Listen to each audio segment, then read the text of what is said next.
Hello, everyone, and welcome to another wonderful event from the IDAP network. That's Ideas in African Politics. Last week, we brought you a great discussion on the political thought of Africa's philosopher kings. Today, we've got a fantastic event on the changing idea of African citizenship. If you would like to join the IDAP network, all you need to do is drop us an email at ideasinafrica@gmail.com. That's ideasinafrica@gmail.com. And you too can get information and emails about all the wonderful events that we hold, like the one today. Now, I'm really excited for this discussion, not least because I've just got off a plane from Kenya, where the topic of citizenship is one of the big issues on the national debate. In the wake of the 2022 general elections, in which William Ruto's hustler nation defeated, in his terms, the country's out-of-touch political dynasties, one of the big questions in Kenya is ethnicity on the way out? And are we seeing a new form of citizenship fueled by urbanization and a growing young urban discontented cadre of political activists? Or have we just seen a blip? So I'm particularly interested in reflecting on my recent experiences in Malawi, Kenya, and Zimbabwe on the basis of what our fantastic panel have to tell us today. Now, we are very lucky today to have a really great and I think really complementary set of speakers. We have Sarah Chiumbu, Associate Professor at the School of Communication at the University of Johannesburg, who does fabulous work both on South Africa, on Zimbabwe, but also on digital issues around citizenship more broadly. We also have today Kristina Pikovskaia, formerly a colleague of mine at the University of Oxford, now a Leverhulme Early Career Research Fellow at the University of Edinburgh, who's got really interesting and exciting doctoral and postdoctoral research to share with us on citizenship in Zimbabwe. And finally, last but certainly not least, Francis Nyamnjoh, the Professor of Social Anthropology, the School of African and Gender Studies, Anthropology and Linguistics, Faculty of Humanities at the University of Cape Town, whose work on citizenship I know has shaped many of you watching and certainly my own understanding of this, and whose recent work on this has also moved on to include a fantastic recent book on populism, which actually looks at populism and Trump from the African perspective, or from the perspective, shall we say, of a much more global framework of understanding. And I loved it so much, I wrote the foreword for it, so I heartily recommend it. And to chair this brilliant panel, we have, I'm very delighted to say, Bronwen Manby, a Senior Policy Fellow at the London School of Economics and Jean Monnet Fellow at the European University Institute. And I know many of you, like me, will have really appreciated Bronwen's work over the years, particularly looking at legal, constitutional, institutional frameworks around citizenship and understanding these in comparative perspective. I think if we put these four people together, we've got the ingredients for a fantastic, shall we say, citizenship soup. And I'm very grateful for you all to be here, missing a bit of the World Cup to demonstrate your commitment to the cause. From this point onwards, Bronwen is going to chair, so it's over to you. And thanks everyone for joining. Thank you very much, Nick. It's a pleasure to be here and a pleasure to chair this panel. I'm going to start off by struggling a little bit with what is it that we're actually talking about. We're talking about citizenship, ideas of citizenship in Africa. What do we mean by citizenship? Which is always the first question in any discussion of this type, because the word is used in so many different ways, even if you restrict yourself just to English.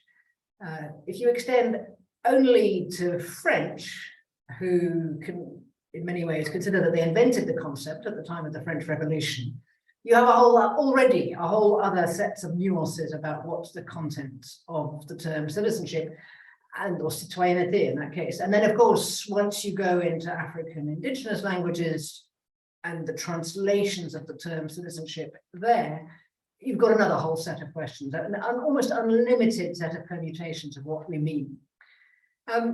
But all societies have similar discussions. Who belongs, who doesn't, who has the right to participate in decisions, and who doesn't. And I'd like to start off by suggesting exactly that kind of two-way division in the sets of concepts. Dimensions that I will call an external dimension and an internal dimension of citizenship. So if we talk about the external dimension of citizenship, I think of citizenship, we can think of citizenship as the product of the idea of a bounded community. Are you a member or not? And what are the rules by which you are recognized as being a member or not? In today's world of states, these rules are usually established by a citizenship law, although if you were in a French-speaking, French official language country, you would call it a code de la nationalité, a nationality code. Your legal status in the country, the place in the international system where you have to be admitted and from which you cannot be expelled. This is the place where you are home. But similar ideas would apply to any type of society in many ways.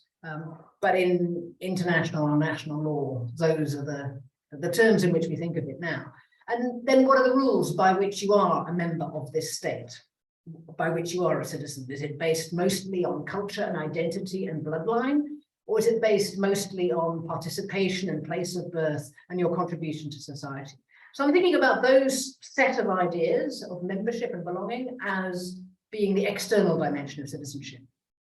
But then there's also the internal dimension of citizenship, the rights and the obligations of those who are members of the society. And this is linked to the idea of your status in the society, but different. You can very well be recognized as a member of society and have very limited rights. Historically, in most societies, women were recognized as full members of society, but not as full participants in society, not with the same rights to make a decision, to decide their own future. And of course, many other types of discrimination have applied.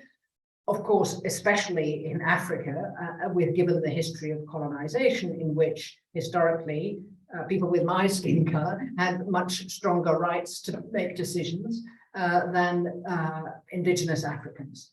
And so those rights about what are your rights within society, which of course change over time as well, and your rights in an autocracy as a citizen, your rights and obligations are different from those in a democracy as well. So those internal dimensions are also quite different.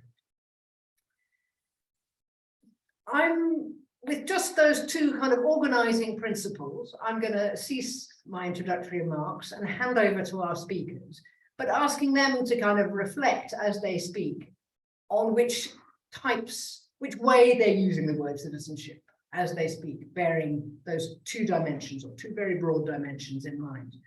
We are going to I'm going to ask the speakers to go in the order of first Francis Nyamnjoh of the University of Cape Town, and secondly Kristina Pikovskaia, University of Edinburgh, and finally Sarah Chiumbu of the University of Johannesburg. I'm going to give you 15 minutes each. I will give you a 2-minute warning in the chat box, and then ask each in turn, and then we'll have a debate amongst ourselves, but also inviting contributions from the audience. So Francis, over to you for your 15 minutes. Yeah. Thank you very much, Bronwen, for setting the tone of the discussion. I also did something similar by highlighting in bullet points, some of the issues I would like our conversation to be on, and also the wider discussion with our participants.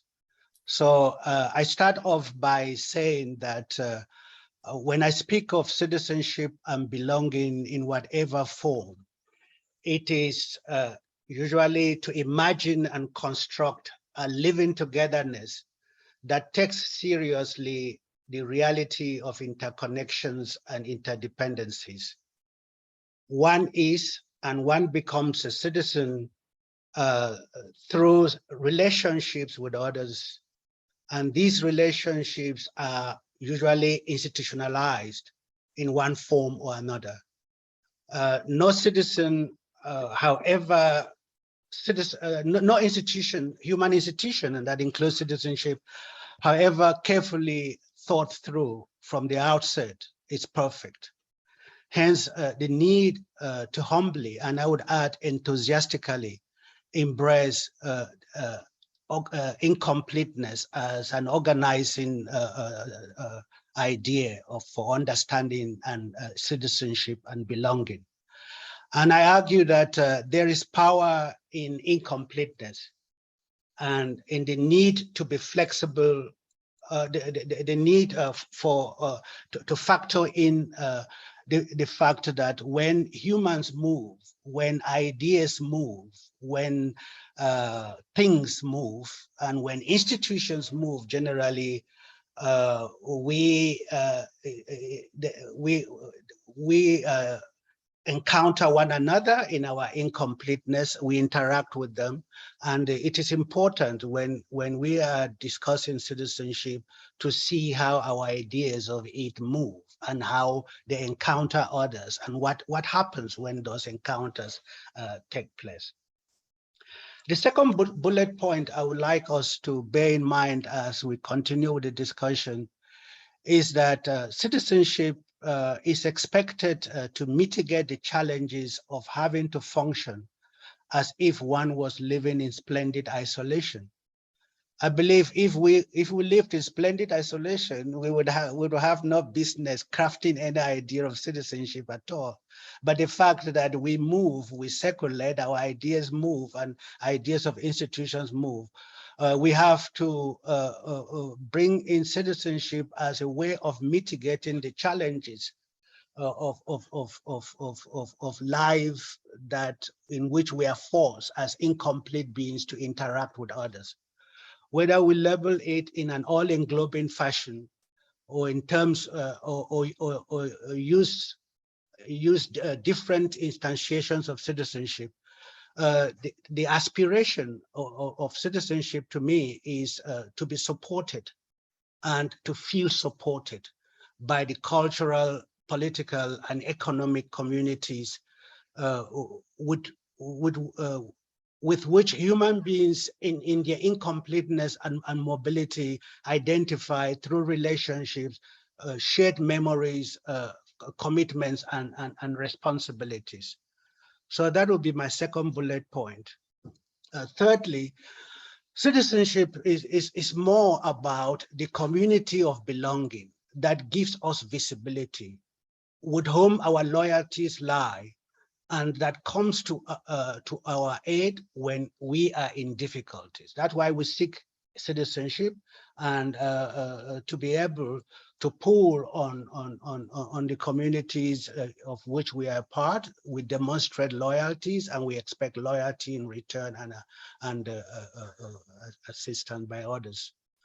Fourth, the possibilities and limitations of citizenship can be enhanced by shared ideas of personhood and what is privileged in processes of instantiation of such prevalent philosophies of personhood. For example, in many parts of Africa, ideas of sociality and inclusivity are articulated in concepts such as Ubuntu. Our citizenship is activated, extended, and sustained through relationships with others. It can also wither away through certain types of cannibalistic relationships. So relationships can make or unmake citizenship in different contexts. The fifth point I would like to put into for debate or discussion is our citizenship can also be activated, extended, and sustained by things or technologies. I see Sarah is going to speak elaborately on different types of citizenship driven by technologies. And in this case, material possessions can extend or diminish our citizenship. Technical enablers such as ICTs and what I call sometimes as juju and the like are all magic multipliers at our disposition when we are seeking citizenship. The possibilities and challenges of citizenship, as I have already hinted upfront, grew with mobility. So mobility is central to how we understand the possibilities of citizenship. When we move, we have the opportunity to activate and extend our citizenship.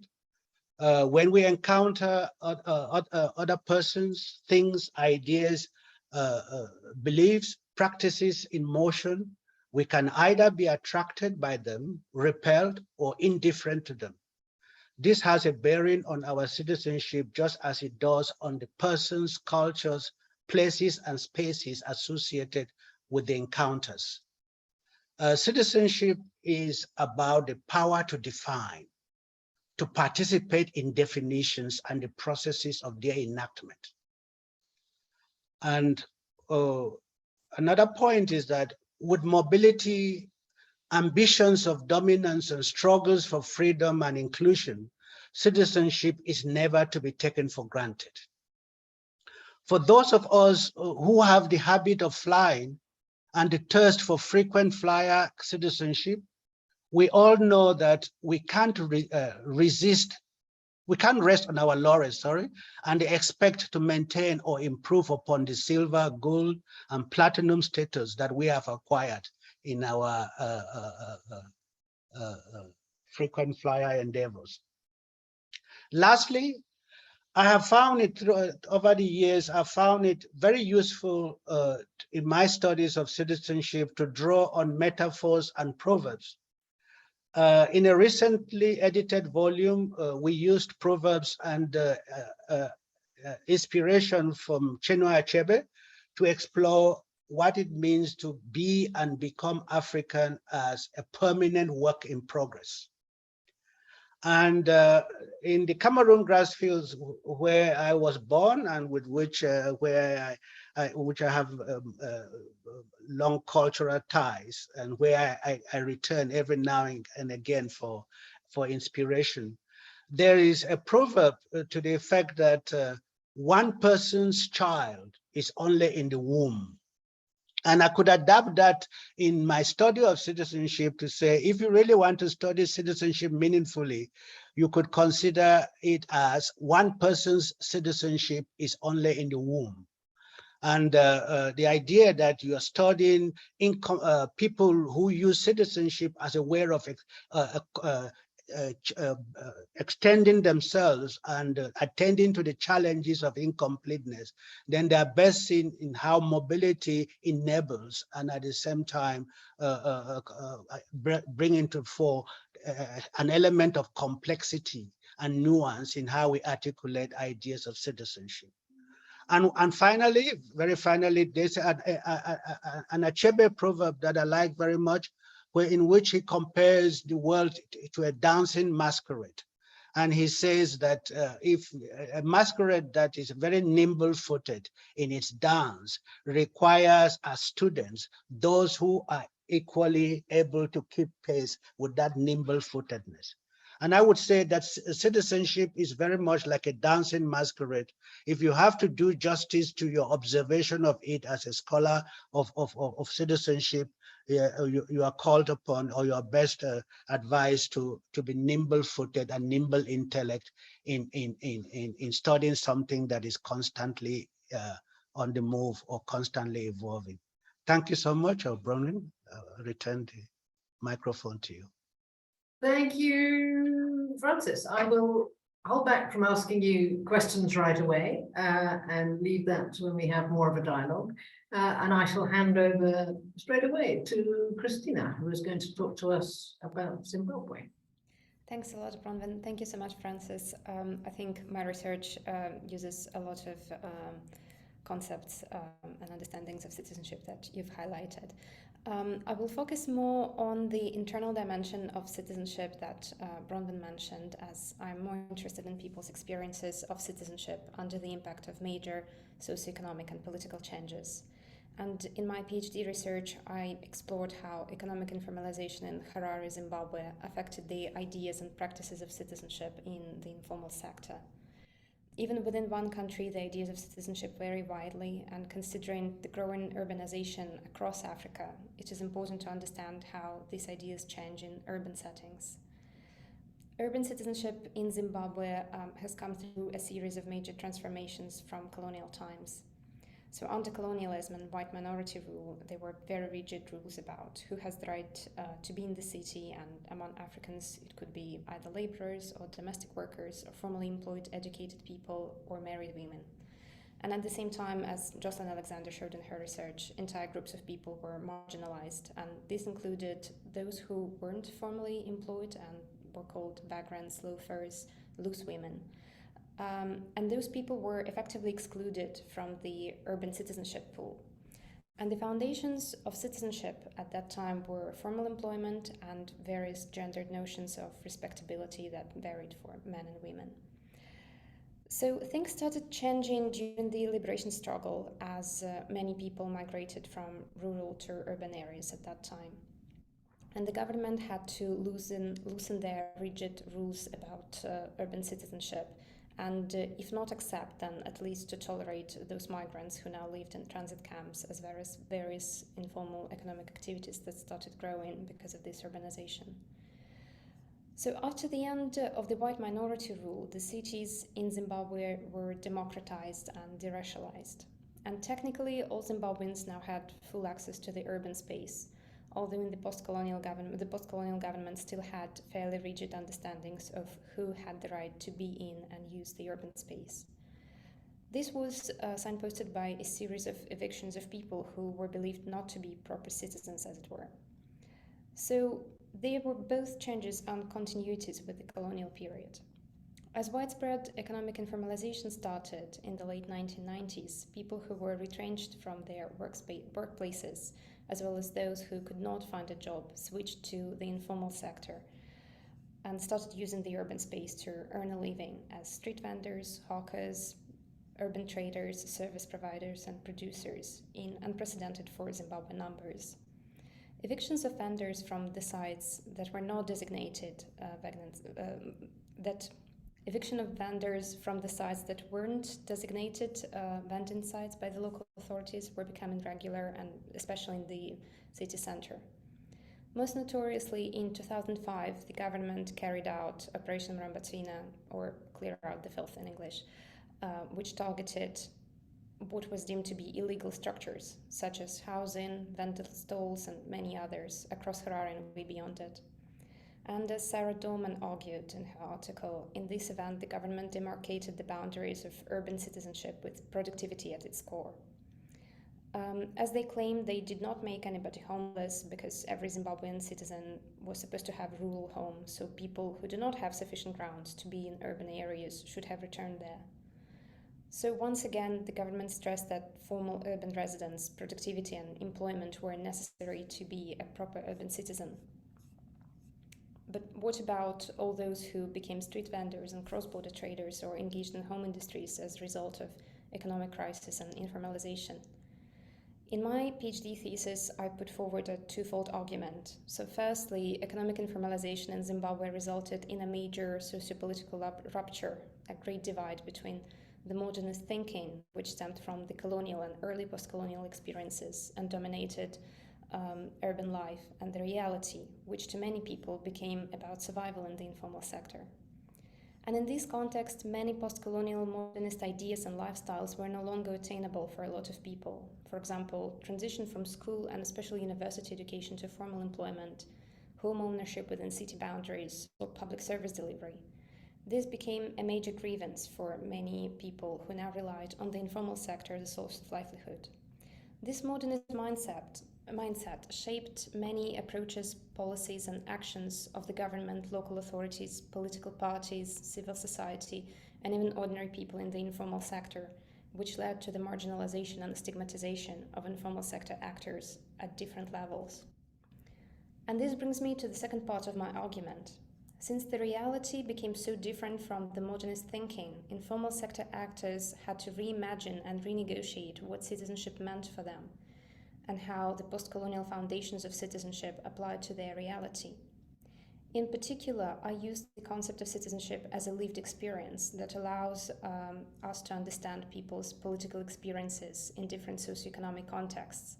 It is a result of feminist contributions to the studies of citizenship that reflects the meaning that citizenship has in people's lives and how people's circumstances affect their lives as citizens.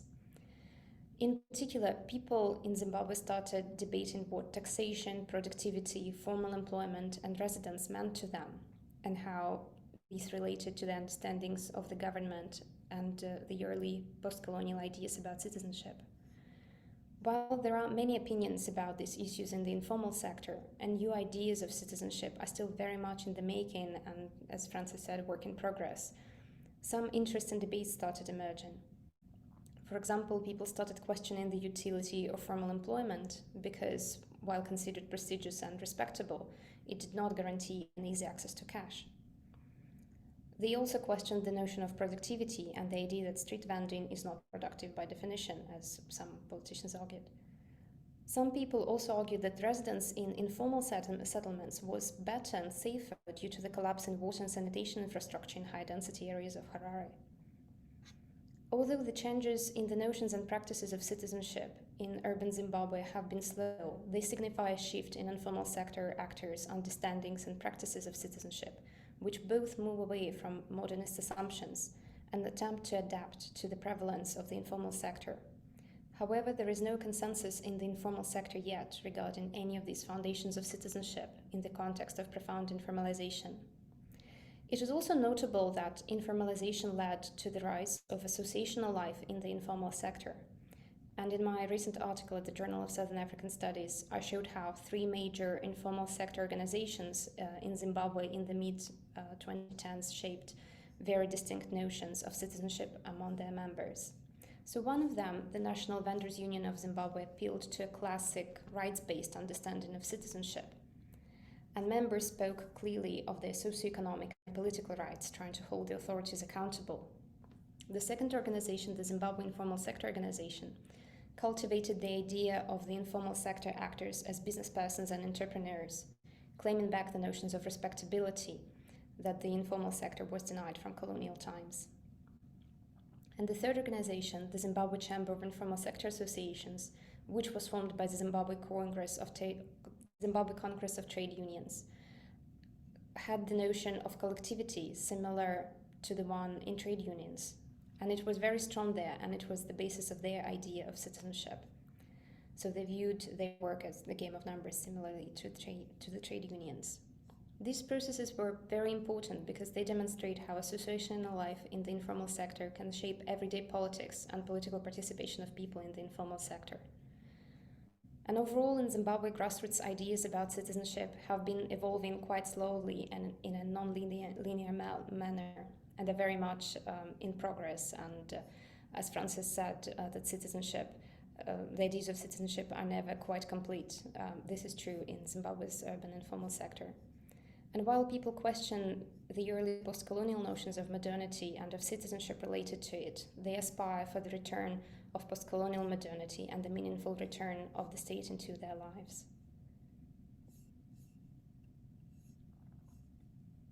So, Bronwen, back to you and to Sarah.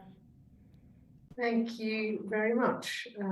Really interesting. People's desire to have the state back, which I think is you can ask. I'll come back and ask Francis to reflect on that in due course as well. And I will hand over to you, Sarah. So we know that you will be talking more about digital citizenship, which will be an interesting concept. Those two. Yes, thank you so much, and thanks to Francis and Kristina for opening up the discussion, and of course for Bronwen for giving us that broad articulation of citizenship. So I'm going to talk about the concept around digital citizenship and issues around marginalization and exclusion, in Africa more generally. So I think we all know that when ICTs, digital technologies became widespread in Africa, there was a celebration. I think we all know about that literature where we celebrated the power of digital technologies to include more people who were excluded in the past, and also to increase participation in many aspects of our lives. And of course, with the coming of Web 2.0 technologies in terms of social media, the avenues for participation opened up even more. And I think we cannot deny that over the past, 20 years or so, a lot of African citizens have been able to take part in discussions, take part in political processes and so on in ways that was not possible, before. But what I want to talk about today is that, in a way, the kind of dark side of increasing digitization. And I want to focus more on the period that is being called, I don't want to use the word fourth IR, the fourth industrial revolution, but I think I'd rather use the word the datafication of society. So I think we are living in a very different environment from the early 2000s, even mid 2000. Even I can even argue that the world of digitization has changed so much in the last 3 years that digitization is now affecting all aspects of our life, especially through the avalanche of data, that is collected, stored, and processed by both the state and the market. So datafication means that almost everything that we do is connected to data in one way or another. And it has become the center of our world. So I think while, many of these technological innovations are asserted as universally positive and beneficial to communities worldwide, a closer analysis, I think, forces us to look at issues of power in terms of who as agency, whose interests are being promoted, and things like that.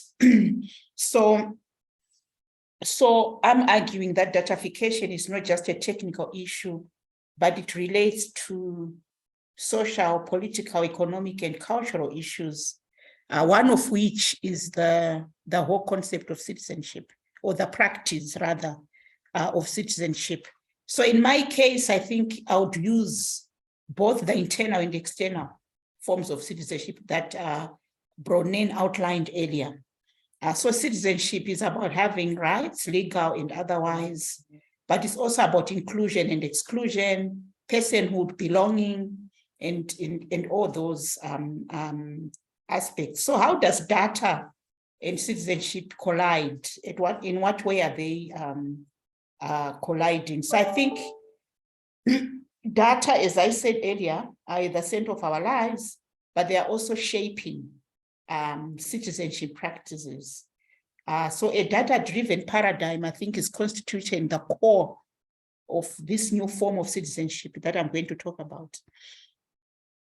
So data processes, I think, have power dynamics in them, as I said earlier, and are creating new categories of citizens premised on the haves and the haves and the have-nots between data profilers and data subjects. So I think in the past, with the digitalization of society, we've been talking about the digital divide, but I think we are past that now. We are no longer, I don't think it's a useful concept anymore. I think people now talk more about the concept of digital inequality that I'm going to talk about later.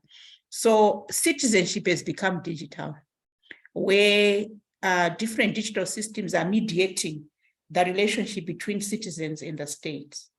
And I think Africa, we are still at the bottom, but I think things are changing very fast.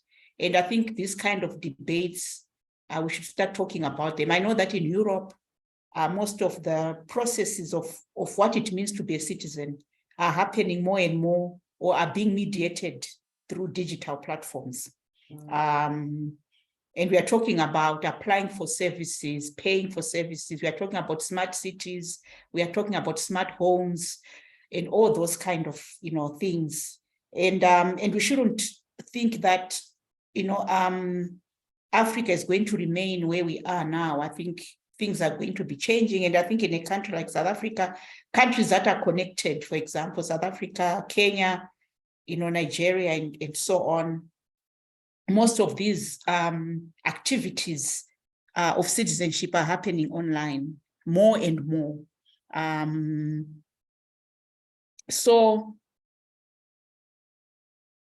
So as I said earlier, there have been a lot of celebratory narratives, of course, on how digital technologies and systems enhance citizenship. But I think we also need to recognize that datafication and digitization are also negatively impacting on citizenship. And I'll just give some more examples. For example, we can, marginalize people in many, not only in Africa, but across the world, more specifically in the countries of the global south, are tracked and acted upon by digital systems in more invasive ways than higher income citizens. And criminality is often given as an excuse. So for example, in South Africa, we know that when you're driving to places we call townships, you get a notification from your insurance company telling you that you are now entering a dangerous area. And so things like that. The message comes even in the car. There's also algorithmic bias and profiling. Automated payment systems are often discriminatory against the poor since they have the least access to smartphones. Banking systems as well are becoming more and more digitized. Just yesterday, I went to the bank and I noticed there was a sign in the bank saying that the following services are no longer being offered in the banking hall, but they are now offered online. It was a list, I think I counted more than 10. And that has got implications on, on access to banking systems, for example. Then socioeconomic status, gender, ethnicity, and place of origin also help to determine which databases we are part of and how those systems use our data and the kind of influence that they can have, over us. There's also the issue of data surveillance as well, and I think a lot has been written on that. But I want to focus on just two areas here where datafication is impacting the practice of citizenship. So I'll talk about governance and also issues around media marginalization. So I'll start with governance. So we have entered an era of datafied governance. So the politics of citizenship in Africa, we all know that it has always included issues around, issues around inclusivity and exclusivity. It has been, recognized that marginalized groups often do not receive equal recognition in the social contract between the state and the citizen. They do not have the same access to, social protection or justice and things like that.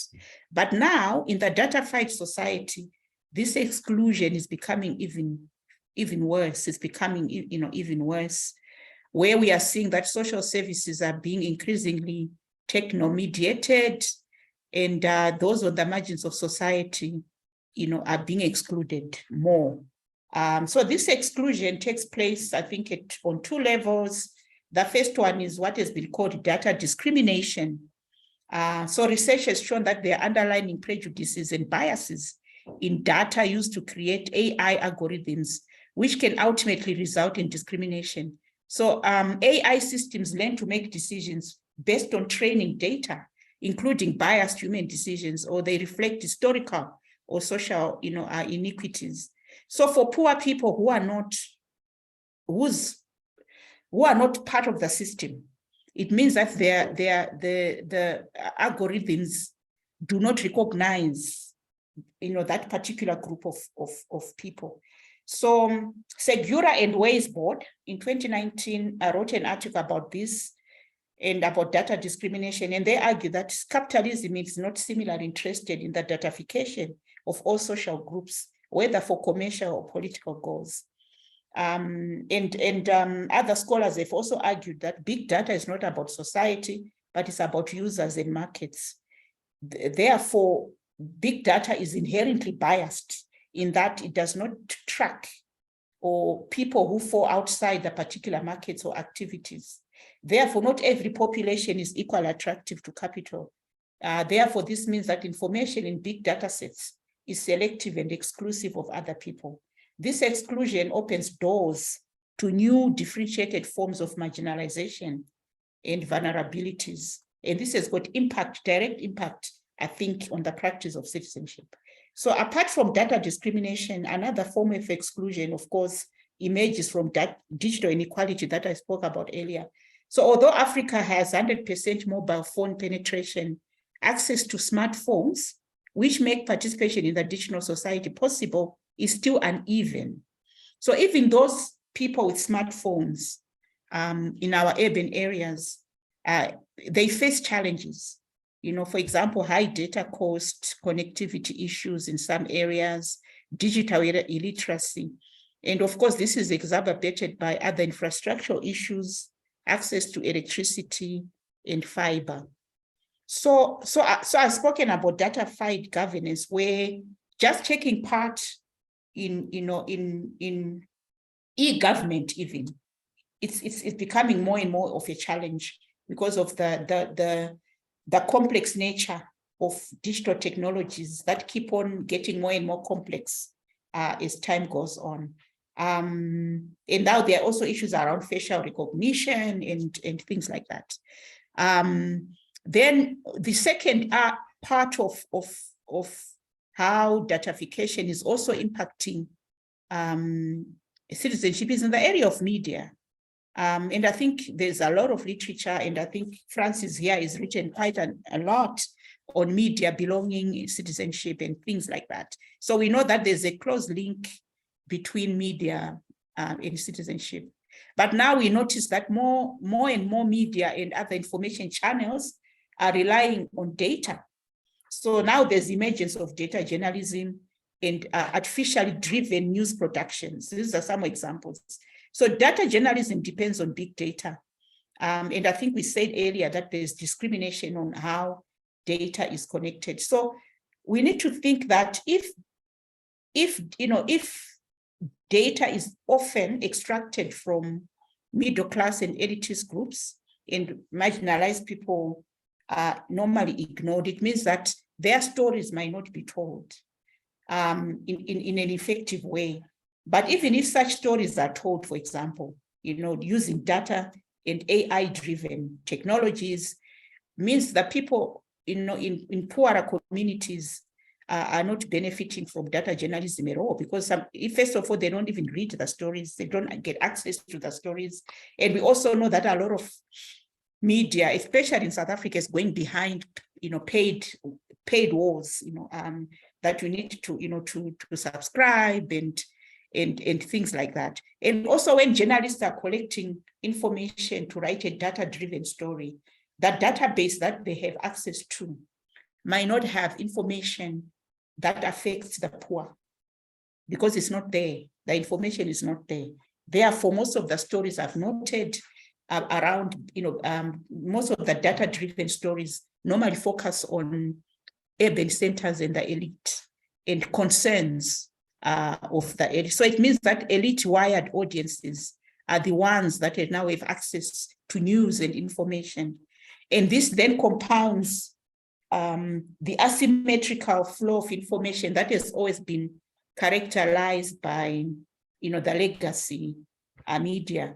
So I think as I end, we need to start talking about the issue around data justice, and there's already research and activism around this concept, and come up and propose different ways on how big data, artificial intelligence, and the fourth IR can be leveraged, to benefit not just the elite, but also everyone who is a member of, a citizen in a country. Thank you so much.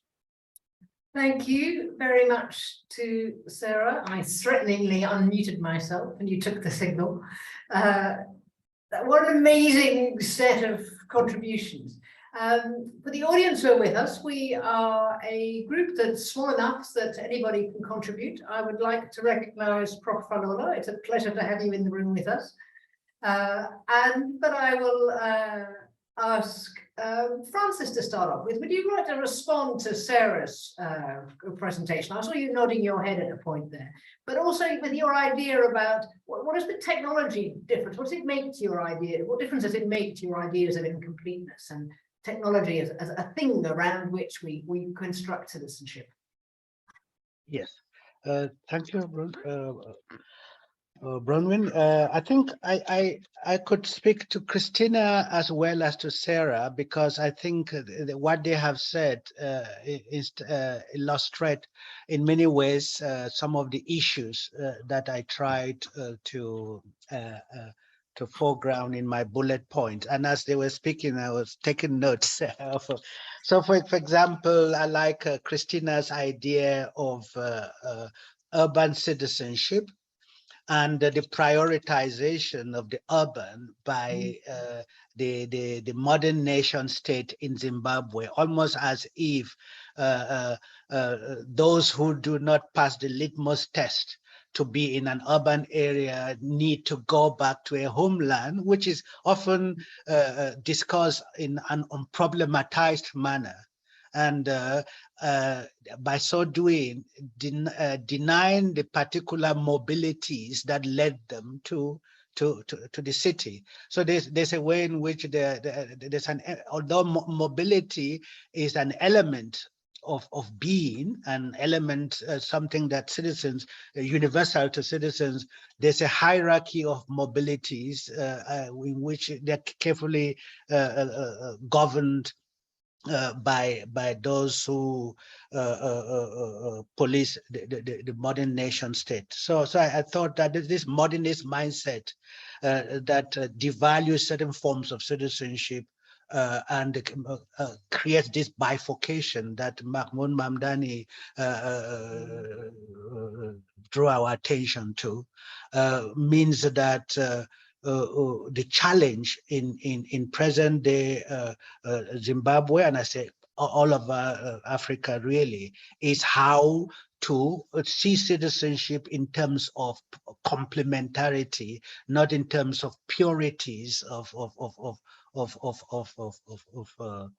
citizens. So I found that the tendency to question those binaries, those dichotomies, those differentiations and hierarchies, and to deny certain mobilities their place in a modern state, very well articulated in that paper.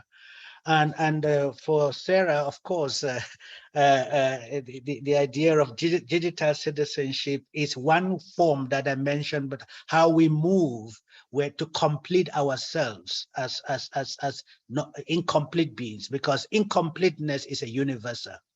And if different people differently positioned in an African context, and in this case, the elite and the poor and the urban and the rural, all seek the same technologies of self-extension and self-activation. And in this case, there's an apparent bias because it is market driven by the market logic. Where attention is paid more for those who are visible as consumers, and those who fall through the cracks of profit motives of the market do not even get captured, even though we speak the language of datafication and the like. So I really found them as very elements that help explain, or at least give beef some meat on the skeletons that I traced out in my initial remarks. Thank you. Thank you for those. And I'll ask Kristina and then Sarah to respond to that. But Kristina, also when you speak, maybe you could talk about the influence of datafication, of digitalization, how that's playing out in relation to your research as well. I know your research period was maybe a little earlier, but how are you seeing that the kind of boundaries created by datafication? Nick, I see that your hand is up. If it doesn't relate directly to this discussion, I'll keep you on pause. But if it does relate, put it up again when you're if you want to speak right now. But Kristina, I'll hand to you now. Thanks a lot, Bronwen and Francis. I really appreciate your comments. So Francis, to start with your comments, so basically it's Sarah Dorman's research about Operation Rambatsvina, and she showed that the government basically made an argument about those who are not engaged in productive activities must go back to rural areas. Sorry. therefore denying basically the right to be in urban areas to a lot of people who were who were not formally employed or were engaged in the informal sector activities. And this was like the starting point for my own research, which I conducted in Harare in 2016 to 2018. I agree with Sarah about the government regulating really clearly who has the right to be in the city and who doesn't have such a right. What I try to bridge is I try to bring that divide between modernist mindset and the survivalist reality, and basically to demonstrate how this modernist mentality in many cases is harmful to urban citizenship and to the evolution of the ideas of urban citizenship. And I found it really interesting how people, despite that, managed to engage in the debates about the evolution of this mindset. Because what I found really striking is that even people in the informal sector, so for example, street vendors who operate in high density areas, that they criticized those vendors who operated in the city center and saying that no, the city center should be modern, it should be clean, it should be regulated. So people were even kind of informally judging each other for falling short of this modernist ideal and not behaving like proper urban citizens. And I found this very interesting that these debates started emerging about who can use the city center to their advantage, and how people should respond to the claims that the informal sector has to be taxed, that only productive parts of the informal sector should be supported and grown by the government. The same applies to formal employment and residence. I thought it was quite interesting that this started happening. In terms of the impact of datafication on the boundaries of urban citizenship, I have to confess my research didn't touch upon that this much, but with relation to that, I know there was other research and other people highlighted that around 2016, 2017, when there were popular protest movements such as #ThisFlag and #Tajamuka, I think these digital inequalities emerged quite clearly, and these protests mobilized different parts of society and different kinds of citizenry into them. So #ThisGown was considered a bit more elitist and appealed more to middle-class people, and they mostly mobilized using Twitter and Facebook.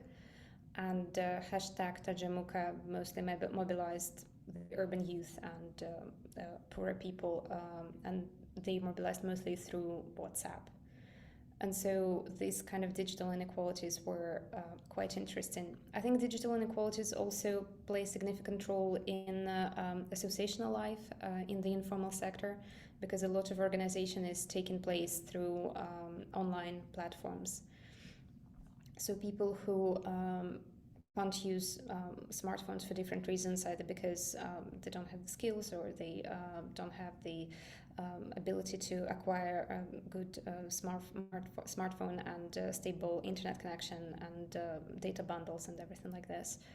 That affects the ability to network with other people. It affects the ability to have a meaningful associational life in the informal sector and to market their products as well. So in that sense, I think there are some cross-sections between associational life and economic lives of people and their digital lives. And this affects the experiences of citizenship too. I'll come to you just now, Francis, but give Sarah the chance to speak as well.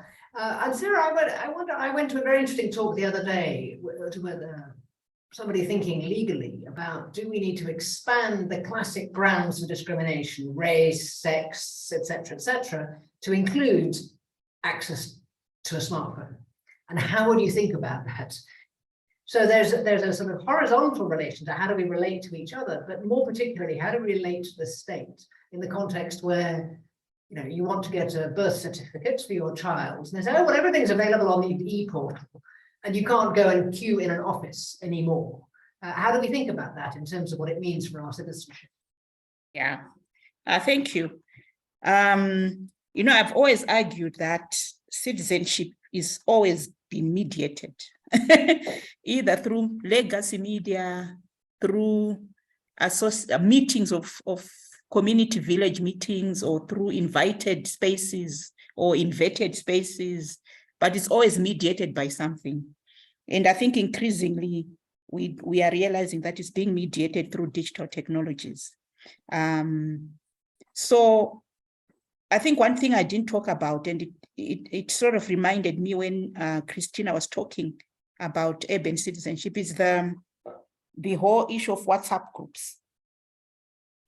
It's becoming more and more, even in countries like Zimbabwe, for example. I think there's been literature written around that, where village committees are doing their meetings through WhatsApp groups.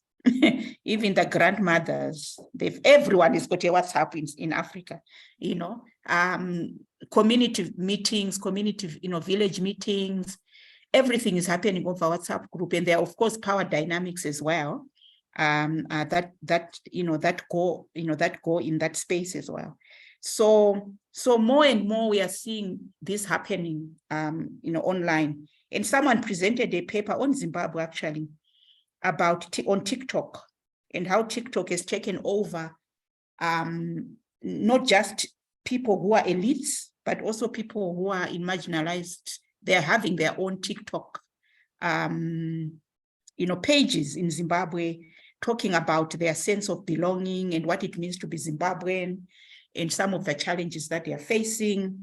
And this person also said there are even grandmothers and grandfathers. And this researcher was trying to understand how this is happening, trying to go deeper into this. But Zimbabweans are going on TikTok, talking about their frustration about what's going on, the socioeconomic conditions, and also trying to reclaim their citizenship on TikTok. So I think all these technologies that are coming, WhatsApp, TikTok, Instagram, I think they are playing a very big part. And I think we need to because sometimes you always think that they are just for the elite, but I think more and more people are using them. So when it comes to access to services, I'll speak up, in terms of South Africa. I think we have always wanted to, people have always called for e-government, improvement of e-government. But as more and more services go online now, we are realizing that it's becoming a challenge. So for example, the University of Johannesburg, and I think UCT as well, applications are now done online if you want to apply for a place. And I know that students who come from rural areas who are applying for the first time at universities, they face a lot of challenges, and some of them are excluded completely because they can't complete the application process because of issues of data and everything. And I think COVID-19, when everything moved online, showed us that a lot digital inequality is even much bigger than we thought, because a lot of students couldn't even attend lectures, even though they were given data and they were given devices by the university. But what we discovered was that even though they had the data and the device, they lived in an area without electricity, for example, or things like that, or there was no mobile phone tower in the area. So I think these are questions that we really need to, to look into about, that what is the balance there, where when things go online, it becomes easier and, and things like that. But at the same time, it excludes certain kinds of people.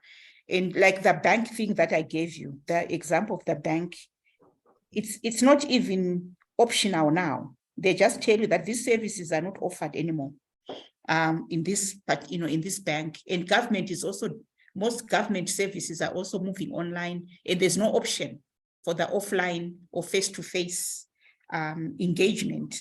So we have to ask ourselves, how do we negotiate things that and they go deeper into, I think, things beyond what we are talking about here, because we are now talking about infrastructural development.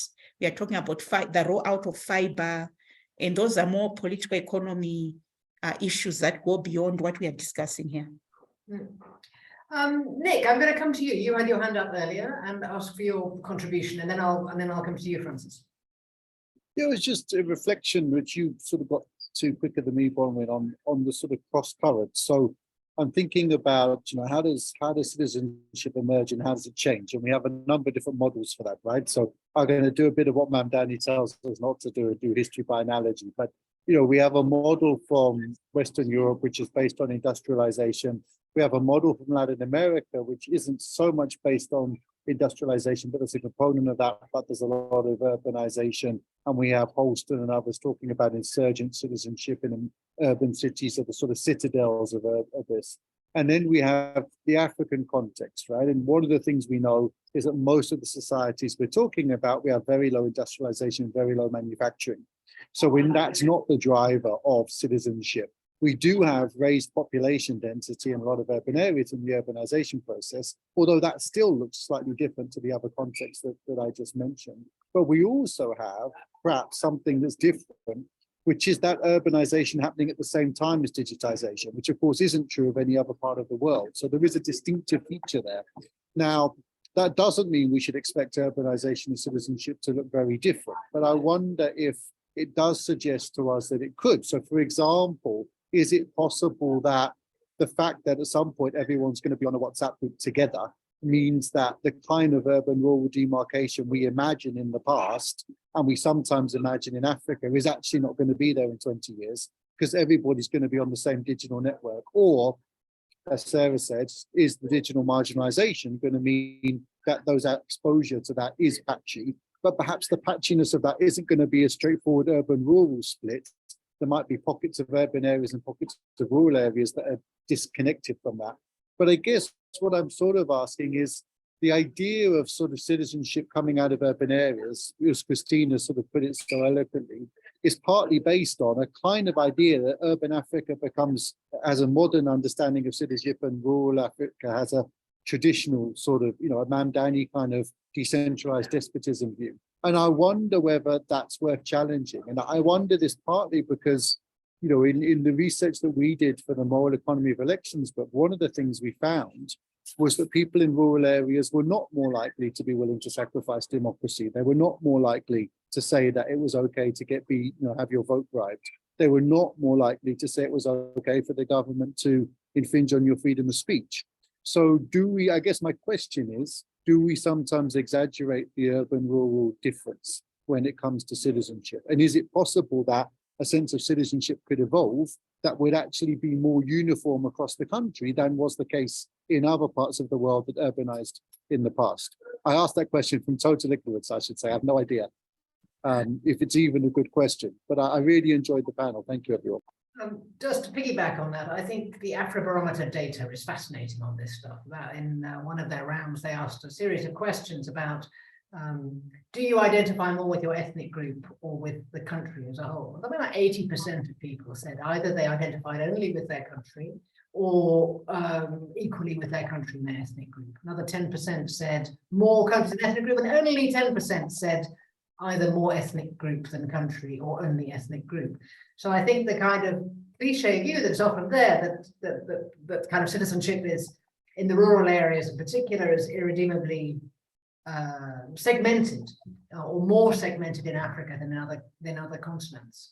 We need to challenge that as well. But Francis, you had your hand up earlier, and what was your response to that point and your other question? Yeah, basically just to respond to it by drawing on something that Kristina said earlier about citizenship as a lived reality, and to say that if one pays ethnographic interest in citizenship as a lived reality, there's very little evidence of the dichotomies between urban and rural citizenship, and even between the digitally endowed and those who are digitally marginalized. Because then what begins to crop in is the interconnections and interdependencies that may not be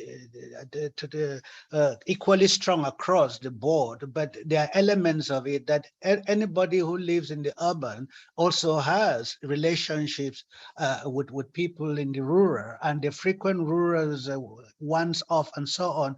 So that would bring me to the emphasis on for lack of a better word, the idea of incompleteness that are brought to bear in understanding these things. And also with smartphones, even when we recognize that the rural and the informal are marginalized and they don't have enough of it, there's an element and a possibility of a sort of Ubuntuism where you have single owner, multiple users, or combining them to good effect. Somebody in the city might have a smartphone, somebody in the village has a normal analog phone, and the communication combines the two, and with intermediary instances to maximize, take advantage of digital citizenship, even when you are obviously marginalized in terms of your affordability. Thank you. Kristina, and then Sarah. Thanks a lot, Nick and Francis and Bronwen.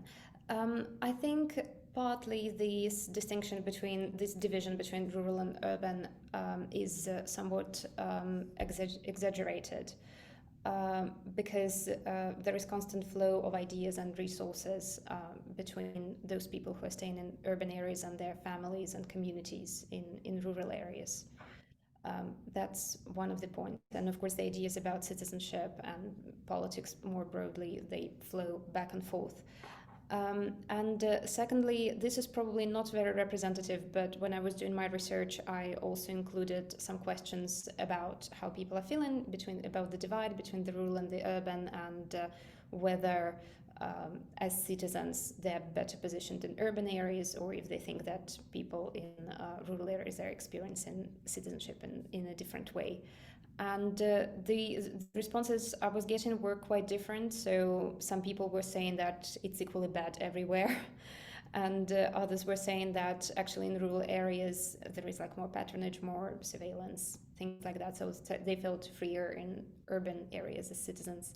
And others were saying that it's just too tough in urban areas, and they're thinking that in rural areas it might be better for them to be closer to their family and their community.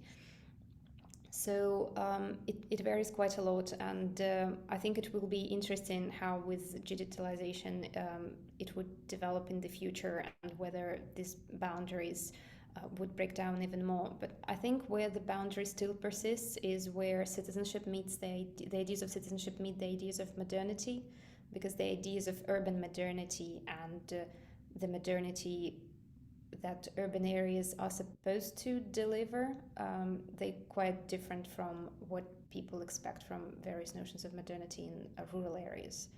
And so that's probably one of the lines where this demarcation would persist, I think. Before I hand over to Sarah, can I just say the floor is open. Anybody is welcome to put up their hand as well and ask a question, or also make a contribution. Sarah. Yeah, I think that demarcation that Francis and Kristina have just talked about, I think it's real.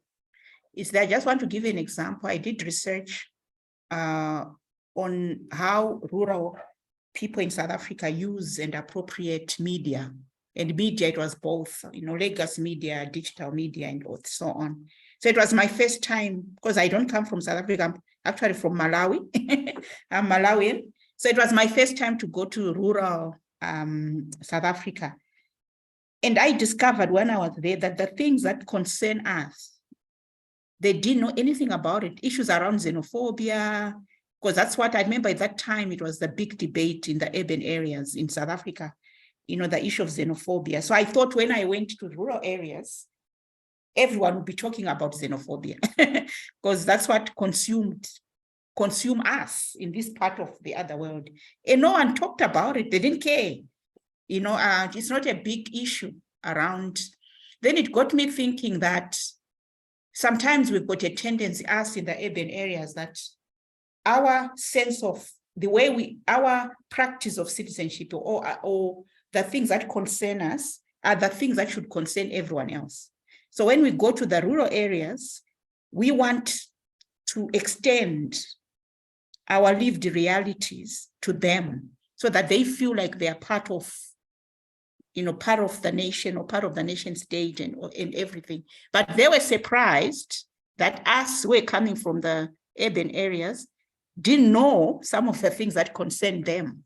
You know, so then I think what Francis and Kristina talked about, that citizenship is about lived realities. So their lived realities, they are valid.